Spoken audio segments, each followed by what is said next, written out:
Oh my gosh, I'm so grateful, Rian, that you are here today with me sharing your story. It's so nice to meet you face to face. Yeah, and thank you so much for having me. It's such a big deal for me. Yeah, it feels a little bit unreal, to be honest. Yeah, it's a full circle moment. Absolutely. All right, so I have the pleasure to be interviewing Riané Boysen from South Africa, who is currently living in the Netherlands. And Riané healed from long COVID, ME/CFS, POTS, fibromyalgia, and more after 4 years. And she's going to be sharing with us how she fully recovered. So, Riané, I typically ask people who come on my channel what your purpose is for sharing your story.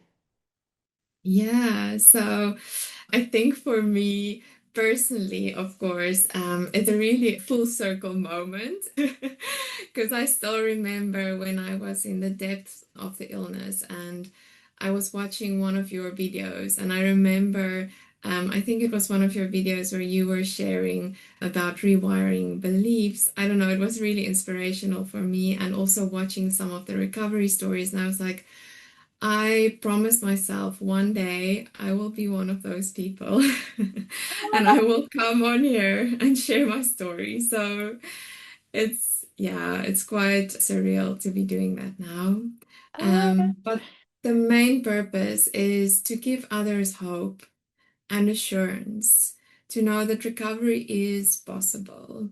And if it can just help one person to not lose hope, or yeah, to not feel like they are alone in this and like it's, yeah, will never happen for them, then I think, yeah, that's the purpose. I want people to know even if recovery is imperfect, like it's still possible. Yeah.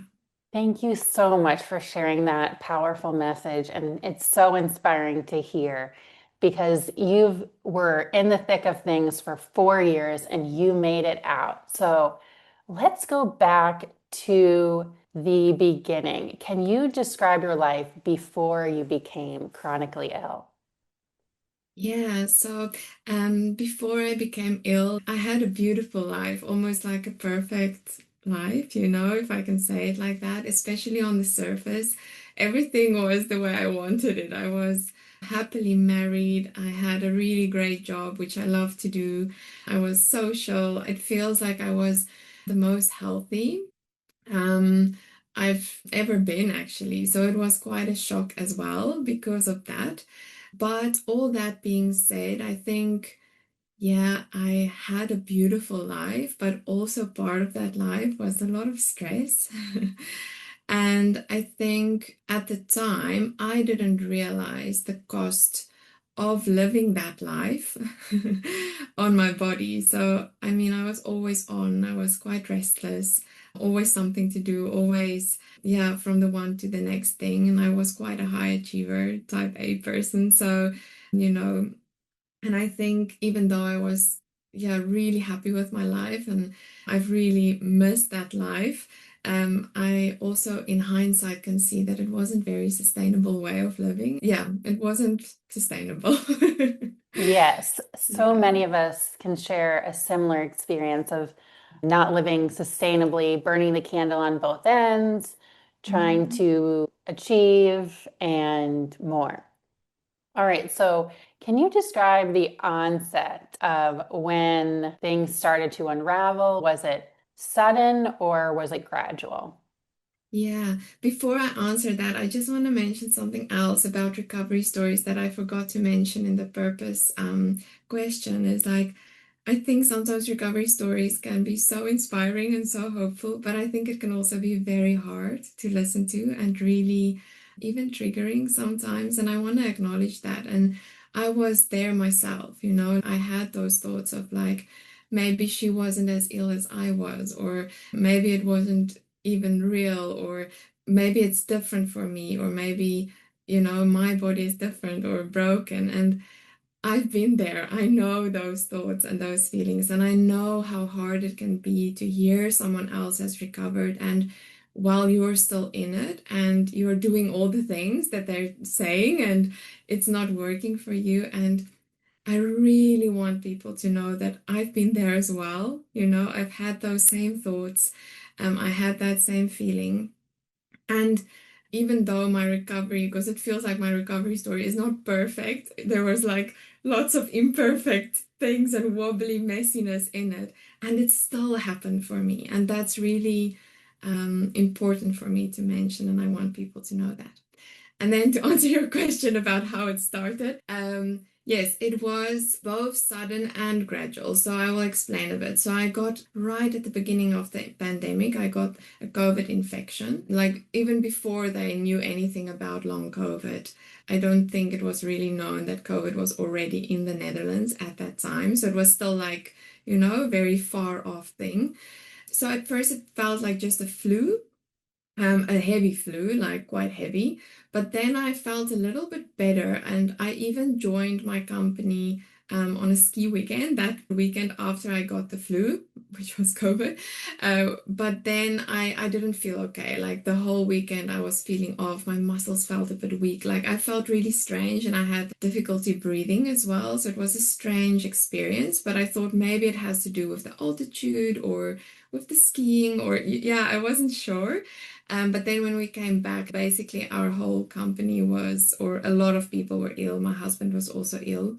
We then had to quarantine because then it was full lockdown as well in the Netherlands. And I think basically when we started just living our life again, I just didn't get better. So, and also when we started going out of the house, I couldn't walk for like 100 meters and I would be completely out of breath. My muscles were super, super weak, like complete weakness. I mean, we used to cycle a lot and I couldn't even cycle. It was quite bizarre. Then I still, in the beginning, tried to work. I tried to go back to work. I managed like 2 or 3 hours a day, but it was really, really a struggle. And the doctors just told me to walk, to do physiotherapy, and yeah, we all know how that ended. Like it made me worse. I continued to get worse and worse in the first 6 months until a point where I couldn't function at all. So I had to stop working completely. At that point, it was really severe and I couldn't do a thing. Thank you for sharing that. I think it's so important for people listening to know that you're not alone if you were told to push through when you were already pushing through beyond your limits. And I think the importance of resting early on when we get a flu, when we get COVID, and tending to our bodies is so important. But Yeah. that's not how society was. Society's starting to wake up now that we can't Yeah. just go pedal to the metal and we need to rest sometimes. But in the early days, yeah, if we're pushing through, trying to keep up at work, trying to hold on, the more we hold on, the more we start to lose everything, it seems. Mhm. Exactly. Yeah. And yeah, of course, I wish I knew then what I know now, but I think that's also it's so important what you're saying and to normalize that when our bodies are fighting an illness, it's okay and good to rest, like it's necessary. It's for our own well-being that we need to do that. Yeah. What was your experience with the traditional medical system? I think it was so hard in the beginning when they didn't know what was going on. And that dreadful feeling when you're getting test results back from the standard test and there's nothing wrong. And it's just like I was literally told to just relax and let go and to go for longer walks. Relax. And yeah, and of course, that's what I tried to do. It was so hard. I think it was one of the hardest parts of having this illness is feeling so misunderstood. It really made me feel like, how do I say it? I felt like a crazy person. The more I tried to explain how I was feeling and the symptoms I was having, and the more the doctor was like, not really knowing what to do with me, the more I felt like something is wrong with me, that it's also something mental. But then you also wonder if it's some deadly thing or some really scary thing because you feel absolutely terrible and you barely can move and your life is 1% of what it used to be. Exactly that. So you said you started off struggling to walk 100 meters and then over the course of 6 months, things became more severe. So around, let's say, 6 months into it, Can you paint a picture for the audience of where you were at, a typical day? So I think in terms of functionality, I really couldn't do much. I like to say I lived a horizontal life. 95% of the time I had to lie down. Otherwise, the symptoms would get so severe, I just couldn't stand it. So it was also not like a choice, it was my body Yeah. sort of forcing me. I think practically I spent a lot of time lying down. I couldn't really look a lot at screens. I think basically 1 hour a day. I couldn't cook my own meals. I could only be upright for 2 to 3 minutes. Then the symptoms would get so severe that I had to lie down again. I showered once a week. It's terrible to say that, but it's just, yeah, that was the only thing I could manage. And I had to sit down in the shower as well with a shower chair. At that point, I didn't really go out the house much, except for if it was like a doctor's appointment or for treatments. But I had to use a wheelchair. I couldn't walk like really a couple of meters. My body was not functioning. I could still move around in the house. I could still go to the toilet or, like that. Yeah. But it was a challenge. Everything was a challenge. Yeah. We included this written summary of Riané's functionality in her own words so people can relate, and for those who just prefer a clear written recap. At her worst, she was largely bedbound, showing just how severe her baseline was before recovery. You were mostly horizontal, and you had told me that you had POTS. I'm sure you didn't get that diagnosis immediately, postural orthostatic tachycardia syndrome, but it sounds like from what you're describing, it was hard for you to stand up without getting symptoms. Yeah. So I assume that was the POTS. Exactly, yes. And I really had that quite severe. Eventually, I had that diagnosed when I got to a doctor who specialized in ME and POTS. But yeah, I didn't have that diagnosed in the beginning. So, of course, I didn't know what was going on, but I just, yeah, didn't have a And choice but to slow down and, yeah, reduce all stimulation. here is a written summary of Riané's former symptoms and diagnoses in case it's helpful for you.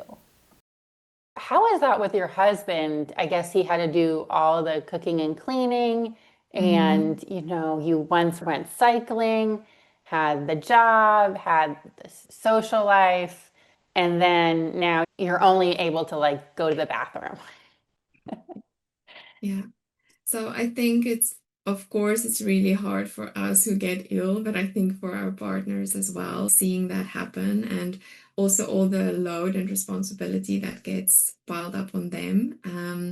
So yeah, I'm forever grateful for my husband. I don't know how I would have done it without his support and care. And I also feel really lucky to have had that.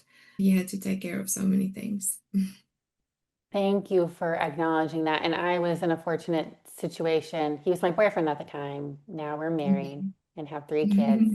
So, and to those who lack support, my heart goes out to you. It's got to be really difficult if you don't have people who are supporting you with love and, just the physical labor. So, just want to extend our support if you're dealing with this alone right now.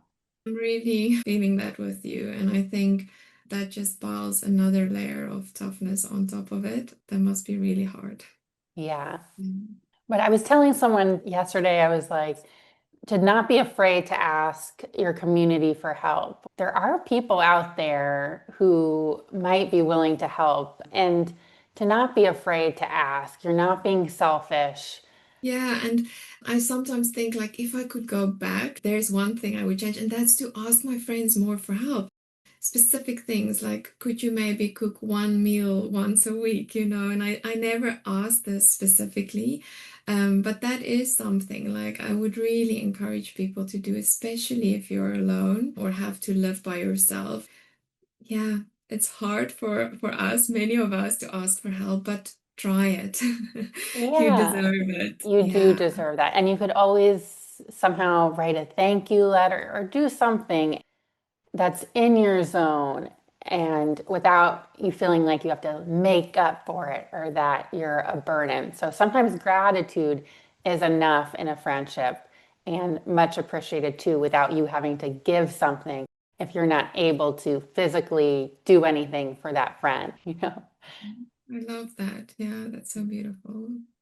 Okay, so you eventually find an ME/CFS specialist who Mhm. diagnoses you with long COVID, ME/CFS POTS, and fibromyalgia. Mhm. How long did it take you to find that specialist? I think it took me 1 year to find that specialist, almost a year. And I'm super grateful because actually my neighbor knew someone who had ME, CFS, and she put me in contact with her quite early on. So she gave me a lot of advice from her experience, but she also then told me about this doctor. It took quite a long time to get an appointment, but then 1 year in, I had the diagnosis. And that for me, was a big shift because it was like a milestone which shifted my focus from trying to figure out what was wrong and trying to get the answers to actually focusing on, okay, how can I get better from this? Like, what do I do now? Of course, it can be a big label and it can be quite overwhelming when you first get diagnosed with these kind of conditions because of the stigma around it sometimes, or the outlook from the doctors that will tell you that there's not a cure or there's no treatment or the prognosis doesn't look good, which I was told as well. He also recommended full bed rest and only to do things for the amount of time that my symptoms didn't increase. So it was validating to hear it helped you focus on healing, but this specialist doctor also had limiting prospects for your recovery, which wasn't great. No, and I think I did learn at that point to really fully rest because I believed that that was what was needed to not get worse. I did that for a while. I used the rest and pacing as an approach to manage my symptoms. But then, of course, you get to a point where you keep searching for answers like, how did other people get well? Like, what do people do? And yeah, I think for a while I did the rest and pacing approach, which helped me manage my symptoms, but it didn't make any difference in terms of progress or help me get better. Yeah, and I also, of course, ended up in many rabbit holes of going down, trying to figure out, like trying to turn into a medical scientist. Okay, Riané. So I would love you just to quickly list a couple rabbit holes. We don't have all the time in the world. People want to hear how you recovered, but can you just list a couple that you went down? Yeah, I think it was just like reading medical journals or just trying to understand, like, oh, the blood clotting or mitochondrial dysfunction, or yeah, just all the mechanisms, all the different aspects. Like, yeah, Oh, you yes, know, those microclots and the mitochondria. Microclots is more the long COVID rabbit yeah, hole, and then the mitochondria is with the ME/CFS and long COVID. And then I'm exactly. sure you bought supplements or stuff for them. Yeah. Okay. Yeah, I tried the supplement route as well. Okay. All Yeah. right. So now I want to get to what things started to move the needle for you. You said you tried supplements. Did that move the needle any? No, no, it didn't move the needle. But I think, like, before I found the things that really helped me, there were some things that helped me manage my symptoms, but it didn't really make me feel better. Well, it made me feel a little bit better, but it didn't um, result in lasting improvement. And that was like pacing, resting. I changed my diet for a while to the AIP diet, autoimmune protocol. And I think that helped as a sort of basis, like as a foundation. Like I stopped losing weight at that point. I lost, I think, 11 kilograms at that point. So I had, yeah, quite a lot of diarrhea. So I lost a lot of weight. And then since I did that, I mean, that stabilized a little bit. So it was one of the puzzle pieces. I also tried LDN for a while, and I have to say it did help with my pain. So it did reduce the amount of pain I had because I had quite severe pain. And I think the only thing with it was like the moment I stopped using it, it came back. So it was a symptom management Ooh, tool, but it didn't help to resolve what was going on. the root. Yes, Hmm. exactly. And then I think it was probably 6 months after I got the diagnosis. I came across brain retraining and I started the Gupta program. I really gave it a good go for 1 year. I was really committed and it didn't move the needle for me. So that was really hard. And it's not the program. I want to make that clear. I still had missing puzzle pieces. I really believed in the approach. I really believed that brain retraining is one of the puzzle pieces. But I have to say, after a year of trying it, I was quite starting to feel dismayed and really hopeless. Like, why is it not working for me? What am I doing wrong? And why is it working for other people but not for me? So that was quite hard. And then after a year, I let go of that a bit. So yeah, those were things that helped me manage my symptoms. It did. Riané compiled a written overview of the things that helped her manage symptoms but didn't necessarily result in lasting progress. Here she also shares more specifics on the diet changes that helped her manage. The Gupta program as well, I think, helped me a little bit in the approach and to deal with it a little bit better, and also feeling like I was doing something. But unfortunately, at that point, it didn't, change much. And then I actually had my worst crash about 2 years in. What triggered your worst crash? I wish I knew. I started feeling a little bit better for 2 weeks, and then I just had a major, major crash, like where I was almost 100% bedbound for 6 weeks, and it was really, really tough. My symptoms got the most intense and severe that they've ever been, and it was crazy because that was after doing like all these things, trying so many things I've done. Also, before that, I did a lot of physiotherapy, and that just made me worse. Like, so many things I tried just didn't move the needle. And for example, I tried anxiety medication, I tried antidepressants. The anxiety meds made me worse as well. And the antidepressants, I think at the time it was like a mental something to lean on, to think like, okay, maybe this will help. But in the end, I feel it more numbed me down and didn't really make a difference. To be helpful, Riané shared a written list of the things that did not help her. She had a mixed experience with the antidepressants, as she described, and I just want to add that nothing is medical advice. But at the time, it was something I felt I needed because I was quite devastated. Yeah.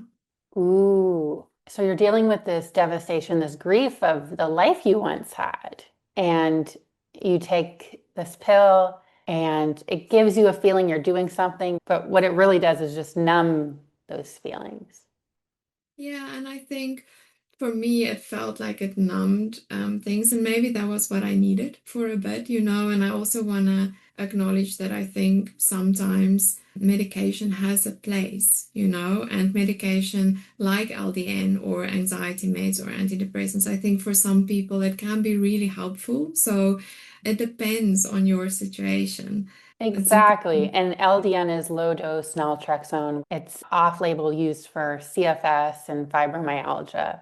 If it does help you, that's wonderful. It's all about listening to your own body and intuition. And I hope our stories also encourage you to, if something doesn't work for you, if something does, to really own that and know that all our stories are unique and what works for us. But just because they're unique, it doesn't mean that you're so unique that nothing's going to work for you.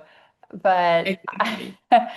that we're similar in, it ultimately, your puzzle pieces will fall into place too. Absolutely. And I so love that you say that because that's exactly my philosophy. But I think there's these universal golden threads or universal principles that are similar for everyone. So I love that you're also saying, like, you're not that unique that it won't work for you, Like, there are these universal Yeah. principles. And then there's the unique piece, like the tailored sort of approach, the puzzle pieces that are unique to your story, to your journey. And it's not easy always to know how to find them and what they are. And even that in itself can feel overwhelming. But I like to say, like, if you follow what you're interested in or oftentimes it worked like that for me. If it was something I was really curious about or interested in or felt drawn to, like that usually was a stepping stone or something that led to the next thing, which actually helped me. So yeah, follow what you feel drawn to or what resonates for you. Yes, and it could always be a stepping stone as well. So you have your worst crash, you've tried the physiotherapy, some medication, pacing and resting, the autoimmune protocol diet, which is mostly meat and certain vegetables. You try Gupta, but now you're at your lowest point and you're like, oh no, did you have an epiphany at this moment? Yes. So, oh, I remember two really low moments. Like there was one when I was literally on the floor and I was just crying. I was literally throwing an adult tantrum, but I was like on the floor crying, breaking down. And I remember my husband, sorry, I'm a little bit emotional if I think back to it, but he had to literally pick me up from the floor, you know?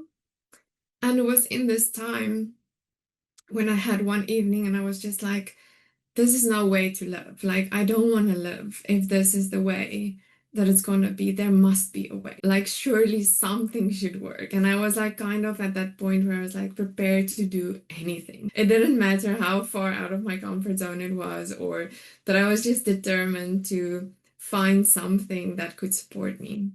And I remember it was one evening, one of those sleepless nights when you're super, super tired, but you can't sleep.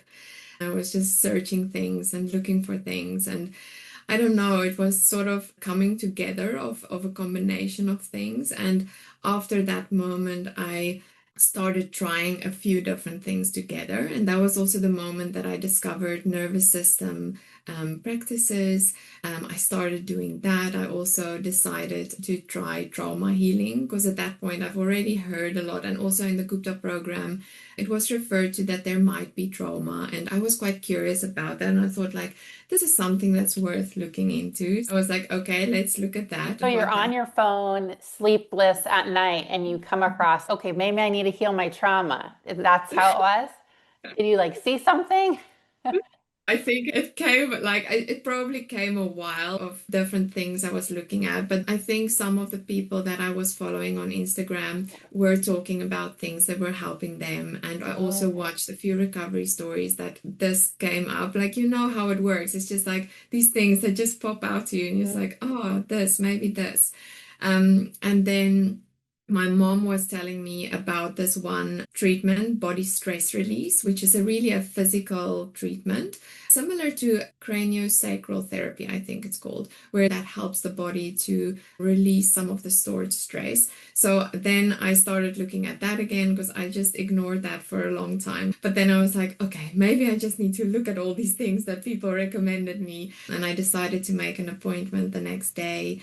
Also, a friend of mine recommended TRE exercises, and that's actually how I came across my trauma therapist because she offered TRE, but she was like, there's no way we're gonna do that because in your state, you're way too, yeah, dysregulated to do that. We're not gonna go that approach. But what was beautiful was she was also trained in nervous system work. So it was like just this coming together of things that really helped me. And then on Instagram, I found a lot of videos suddenly about nervous system regulation or somatic practices, and I was trying them out, like out of curiosity in the next couple of days and weeks. And I was like, wow, this actually feels like it's doing something. Like I feel a tiny shift. And I was really curious about that. I mean, it didn't take my symptoms away from like just immediately, but I could feel something shift. And I was like, wow, I can actually do something and then something happens. And I was really curious about it. I have a question. Yes. So the Gupta program is more of a brain retraining program that includes the relaxation components and you're reframing things. It's about the amygdala and turning down the fear response. How do these new practices differ? Can you explain the slight difference there for what Yeah. helped you? I will try. So I think at this point it was much more a body-centered approach. So I tried a lot of things with the mind and working with the brain, and like you just explained.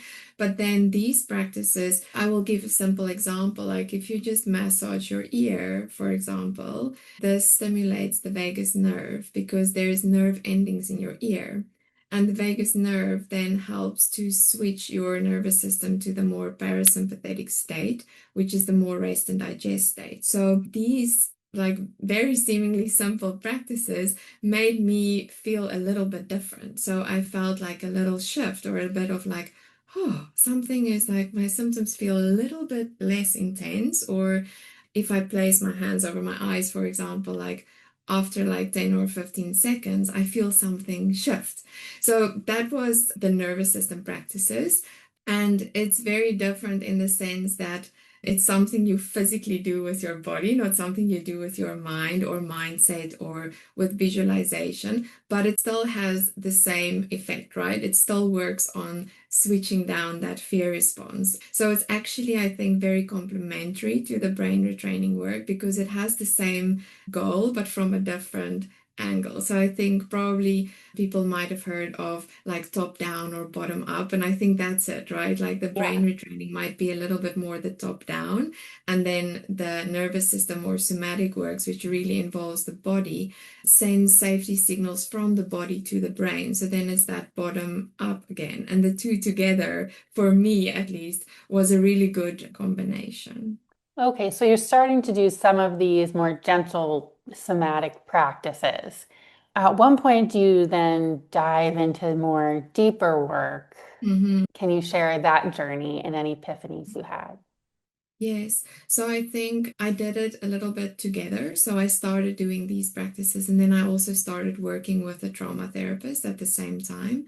To give a picture, the first session I went there, I lay flat on the ground because I couldn't sit up, right? So I took a taxi to get there and then I just lay there and she was like, okay, we're gonna do this thing. And she was so skillful and helped me. And I think what's important to mention about the trauma therapy, it can sound really scary, I think, for a lot of people. I so understand that. But it can also be like a very gentle process. I mean, in the beginning, we did a lot of safety and resourcing work and not really going to traumatic memories or things. And I think people might have sometimes a perception that it's really something scary. I had that too, but it's actually quite a gentle and natural process if you work with a skillful therapist. I also then looked into emotional processing, and I think actually one of the videos of your on your channel, I think it was with Vera, if I remember correctly, but she was speaking about emotional processing and how you can go through the emotion, and when you come out on the other side, it feels so much better. And I was very fascinated about that or by that, and I really had to learn how to feel my emotions and how to process that.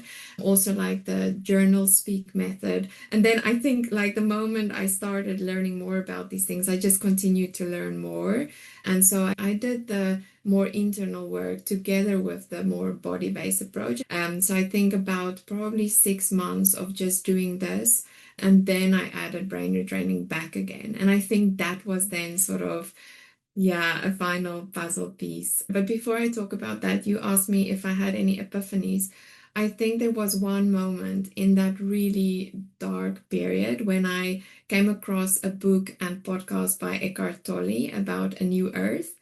And in that podcast and book, they speak about how each of us have a part of us that can never be damaged.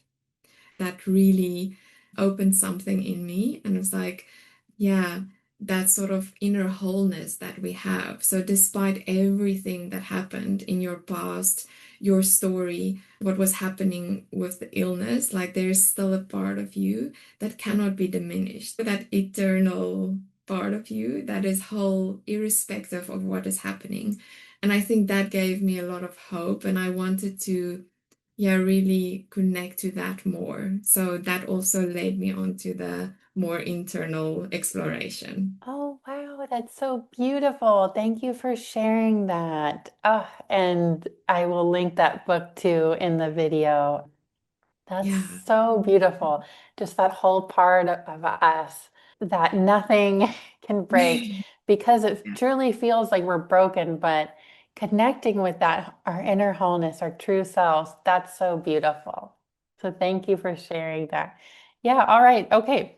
So it sounds like you found your recipe. There were layers and there was an order of things. And like you told us in the beginning, it wasn't a perfect straight line. It was a little bit messy. Mhm. And it felt like you had wasted a couple years, but then, that was a stepping stone to ultimately find your layers for healing. You did mention something called BSR. At what point did you do some of those body stress release? Was that with a trauma therapist? So that was with another practitioner, but it was in the same time. So I started these things together. So I would do one week and one the other week, like it was. Mhm. So that was, yeah, in the similar time. So I think these different things together for me, like you say, was the recipe that came together. And it's like, it's also not instant, like there were moments when I was like, I think it's happening, but often I think it doesn't really feel like you're healing while you're healing. It's only in hindsight that you can see, oh, I actually did make progress, or things are starting to shift and come together. So, but I could feel like changes, and I think the body stress release helped me in the way to uncouple a bit of the fear from the symptoms because I did get a bit of symptoms after treatments. The way she explained it to me is like, that is the way the body then lets go of things or heals things. And that was a big shift for me because then it was like, okay, if I'm feeling this, like maybe this is just the way my body is sorting it.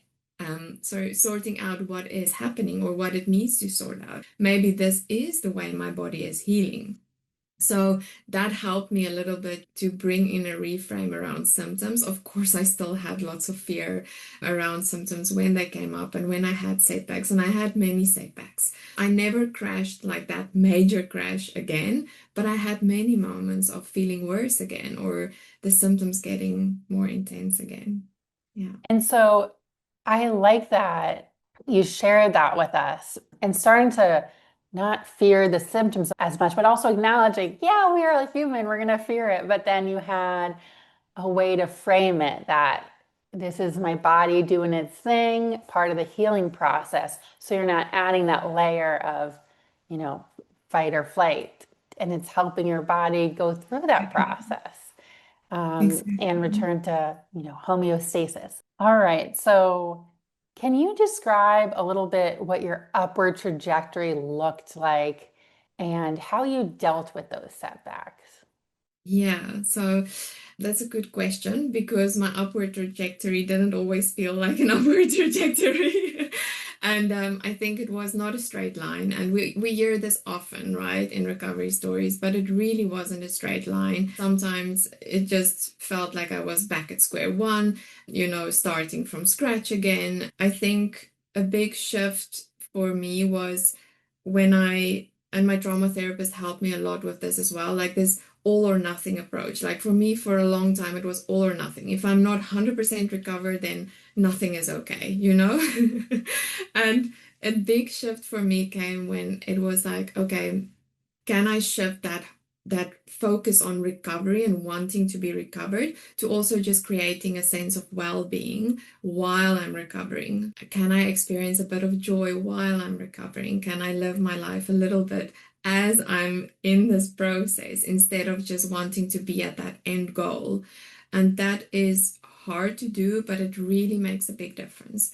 And I think it was hard for me because I felt like, but if I allow myself to have joy or experience nice things or be social with my friends, they will not know how hard it is for me. They don't see like the price I pay for it or the cost it has, or it diminishes my suffering, like it takes away how bad it is on the other hand.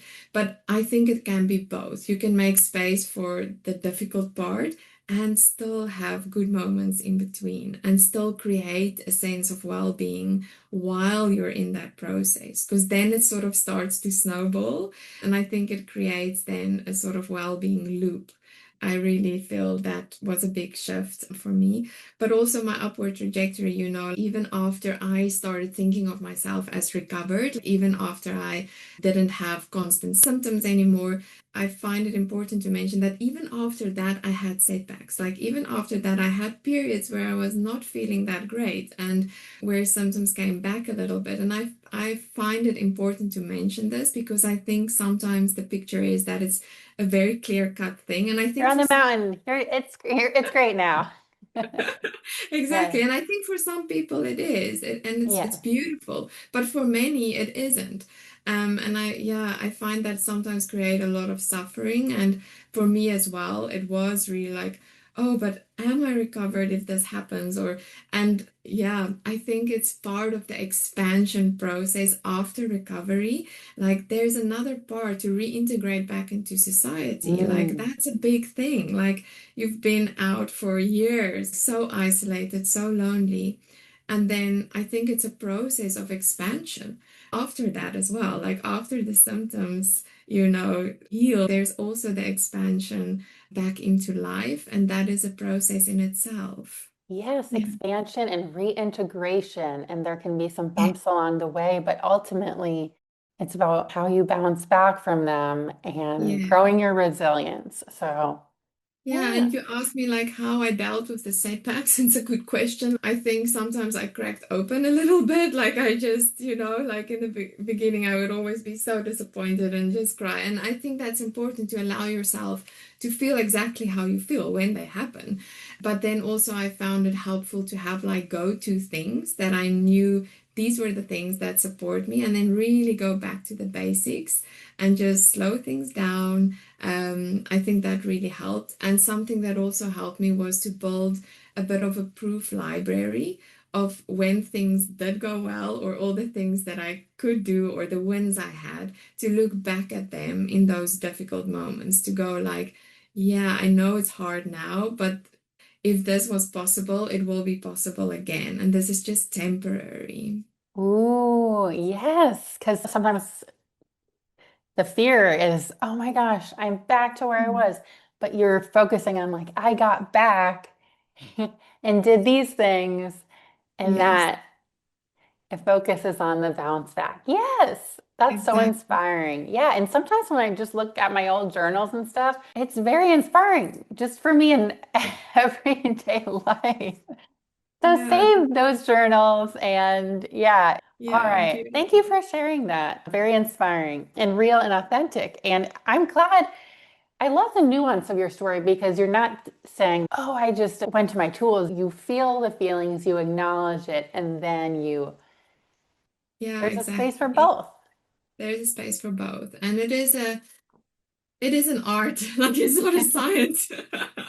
You have to like, yeah, find your way with it. And I think like a question I get a lot about like expanding your capacity is, how did you do it? How did you start walking? Or how did you wait for the symptoms to go away before you expanded your capacity? Or did you do it while you had symptoms? And it's a good question. It's a tricky one as well, I think. But for me, my capacity started expanding naturally as well. So I want to say that as I felt better, I could do more, like naturally. So it wasn't a forcing or a pushing thing. But of course, at some point, like I had to go from not walking to starting to walk. And by that time, I really used the nervous system tools and the CFS school brain retraining method, which I didn't mention that, I think, before, but eventually I added that back in. So I was like, okay, this nervous system thing is working for me. I want to try brain retraining again. So I think with those tools, I was feeling really confident that I could do something before, during, and after activity expansion. So that's how I approached it.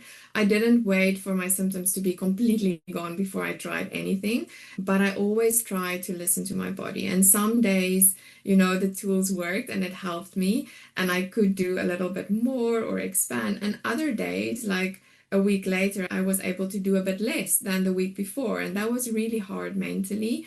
But I kind of made a deal with myself that I will do this thing as a mind body partnership. So I was like, not mind over matter, but mind and body together. And if the body says on that day, this is not it, it's not happening, then I would be like, it was really hard, of course, but then I would be like, okay, then we try again another day. And sometimes I ended up in tears on those days because it didn't make sense. But then I would try again another day, you know? So it wasn't like a straight line of expanding my capacity, but I feel like I had tools to help me, to help myself feel safe enough to try it. Ooh, I love what you said, mind and body together. Yes. That's beautiful. And thanks for mentioning that CFS school. That was Jen and Cardin's initial program. Now it's called Yeah. HEAL by SOMIA International. I'll put a link to that so people can find that. But okay, thank you for sharing how you expanded your capacity. It's so helpful for painting that picture. Here are some of the main puzzle pieces that helped Riané get well and recover in the end. And again, it was a combination of these things and not a straight line out. Can you now talk about your life now and how the shifts from where you were before this all started? Yeah, I think so. Now I feel like I'm living life again. Like there's so much well-being. And sometimes, when I think back to my old life, like there's a part of me that still sometimes miss that, like it was beautiful. But now my life is very different, but it's also very beautiful. There's so much new things, like it changed completely from the work I did then to what I do now. And yeah, and it just keeps expanding. There's some areas where I feel really a sense of freedom. And then there's other areas where I'm thinking like, yeah, there's still capacity for growth and expansion in that. And I'm okay with that. It's still part of my journey. So, but yeah, I'm extremely grateful that I get to live my life again. Yeah, I'm also very grateful to God, and I want to mention that I feel I've always been guided and held by Him. And also the little nuggets that took me from the one thing to the next, or those moments when something really, yeah, made sense or hit home. It always felt that there was some divine timing in it, and also a higher power, really His presence through that. Just give me the tingles. Thank you for sharing that. I know some people can be shy about sharing that part, but thank you for opening your heart and talking about that. I think it will really resonate with people, whether they're religious, whether they're more Yeah. spiritual, but connecting to that, to God, to a divine power. Just something maybe bigger than us, whether it's hard to put that in words, isn't it? But it's irrespective of your religious or spiritual beliefs. I think it doesn't really matter, whatever feels supportive for you. But if I look back on my journey, I can clearly see I wasn't alone, even though it felt like that many times. But, looking back, I know that I was held and carried and guided. Yeah. Mhm. Thank you so much for sharing that. Okay, so how are you now giving back and helping people today? I think already just when I started feeling better and I was like experiencing the effect that some of these tools and techniques had on me, and also some of the things I just learned through the different programs I did, Gupta CFS school, working with the trauma therapist, all the research I did myself. I was really fascinated reading a lot about it. I think when I felt those first few moments, when I felt shifts in my body with doing these simple practices, I was like, whoa, this is interesting. I want to know more about this. But I also very early on, while I was still recovering, had this burning feeling inside that this is what I wanted to do, like that this is really something I wanted to learn more about and also help others with and share what I've learned. I think that was for me the biggest thing. Like I wanted to share what I've learned because I was like, if I knew this before I got ill, I think it would have changed my life. So it was really for me something really passionate. Like I just had to. It wasn't even a question. As soon as I had enough capacity, I started studying the different courses on trauma healing, nervous system work, and then also got qualified as a somatic practitioner with the Embody Lab. And for the past 2 years, I've been helping clients to find their way, to see what works for them and to put their puzzle pieces together. And Yeah, it's an absolute privilege. I just love it. Oh, that's so wonderful. Oh my gosh. I'm so glad that you came onto my channel and are just such a source of wisdom and nuance and love and inspiration. Thank you so much, Rianne. Oh my gosh, Oh, this was so thank you. inspiring. And I always ask my guests, as you may know, what is your final message for people listening today? I think one of the things is if something that worked for someone else is not working for you, it doesn't mean that you can't recover. It just means that that maybe is not the right fit for you yet, or maybe there's still some missing pieces. But don't give up hope. You're not broken and you're not flawed. Like, there's nothing wrong with you and you're not doing it wrong. Like, it is a puzzle piece and it is like a bit of a struggle to find your way with this, but don't do it alone. Like, there are so many people out there that can support you. Yeah, that's, I think, important. And then my final message is that it always seems impossible until it's done. So that's what I would like to leave people with. Oh my gosh, thank you so much. I love that message. And thank you again for being here. I'm so grateful. I'm super grateful for you as well. Thanks for the time. And it was really a full circle moment for me to be able to do this with you. Thank you for all the beautiful, inspirational stories you put out there. It really kept me going, and I know it's a big help to so many. And it's my honor to have shared your story and to continue the full circle here. So take care and have a wonderful evening. You Bye. too. Thanks, Liz. Bye.